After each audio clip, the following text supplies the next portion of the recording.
A cikin wannan bidiyon za mu nuna muku yadda ake ɗaura kaya a Google a Gmail kenan. Yawwa, yadda ake ɗaura kaya, asalin yadda ake ɗaura kaya akan Google. Idan aka ce Google, wasu suna tunanin ko suna tsammanin su zo su shiga cikin wannan Gmail ɗin. A'a, ba a nan ake zuwa ba. A cikin wannan Drive ɗin, a nan ake ajiye kaya. Wasu za su ji na ce Drive, ba wai ina nufin tuƙi ba.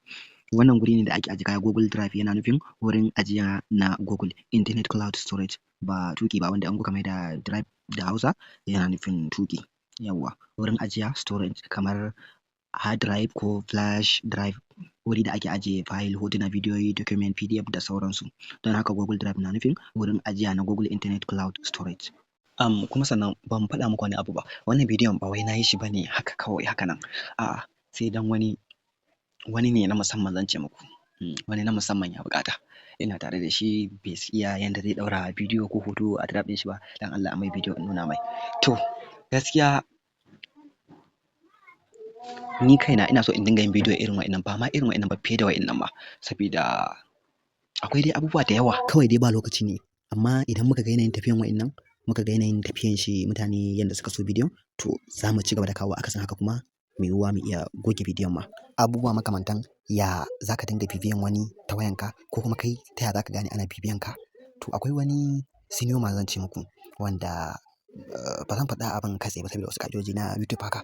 Ana kiran shi, bari in ce penetration testing. Na san kun gane. Ba na son bidiyon ya yi tsawo sosai, saboda haka mu haɗu a bidiyo. Yawwa, za mu nuna muku yadda ake shiga a ɗaura komai da komai. Misali idan ma kun ga babu shi wannan ɗin a cikin wayanku, kun duba kun ga babu shi a cikin wayanku, to za ku iya shiga cikin Play Store. Da yadda ake buɗe email da Play Store dai, wannan duk abu ne ba sabon abu bane. Duk wanda ya saba riƙe babban waya Android ya san wannan. To bari mu shigo misali cikin Play Store ɗin. Mu duba shi, in ma baka gan shi a wayanka ba, za ka shigo cikin Play Store ɗin ka ɗauko shi, okay? To, da ka shigo nan gurin searching za ka shiga ka rubuta kawai Drive. In ma Google Drive ka rubuta za ka gan shi. To mun gashi nan kawai ya fito a sama, gashi nan Google Drive. To sai ka ɗauko shi idan baka ɗauko shi ba. Mun bari mu kuma mu je mu shiga tunda dai mun ɗauko shi. Gashi nan kaman haka. To wannan shine fuskan da zai buɗe muku na fuskan Google ɗin. Ni za ku ga hoto guda ɗaya ma na ɗaura. To naku za ku ga empty, babu komai tunda ba ku taɓa ɗaura ba. Farko kafin ku fara ɗaura abu, ga wannan ɗigo guda ukun za ku shige shi, sannan ga setting, za ku shiga setting, za ku janyo can ƙasa. Idan kuka zo ƙasan ƙarshen nan, ga wani inda aka sa transfer file only over Wi-Fi, da sauran dai bayanai gashi nan a ƙasa. Wannan na nufin ku naku kuna shigowa za ku gan shi a buɗe ne kamar haka. Haka za ku gan shi. To kuma idan za ku ɗaura kaya ba zai hau ba, muddin da datan ku ne. Kayan da za ku ɗaura ba zai taɓa hawa ba. To za a kashe shi ne kamar haka. Okay, sai ku danna okay. Ya zama a kashe kamar haka, to shine in kun ɗaura kaya zai hau.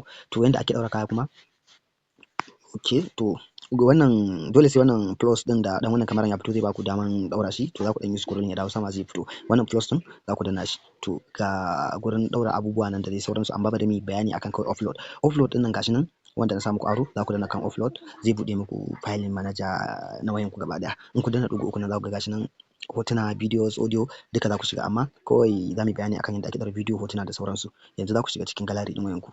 Bayan kun shiga cikin gallery, ga hotuna nan, bidiyoyi da dai sauransu. Yanzu misali kamar wannan bidiyo ne, wannan fim ne ma. Ina danna good ɗin nan to zai hau. A'a, ba zan ɗaura shi tunda misali za mu yi, bari mu samu hoto guda ɗaya mu saka kamar wannan. To ga alaman good ɗin nan zan ɗaura shi. In ma hotuna da yawa ne za ka ɗaura sun kai ɗari, duka za ka ta yin makin. Babu damuwa za su hau, kuma za su nuna ma adadin guda nawa kai makin. A nan sama gashi nan. Okay, to bari mu cire waɗannan tunda dai iya guda ɗaya za mu saka. Bayan kun zaɓa iya wanda za ku ɗaura, in ma bidiyo in ma hoto, sai ku danna wannan ɗan good ɗin. Okay, to kuna danna shi zai sake nuna muku nan upload ɗin nan, sai ku danna kan upload. Gashi nan.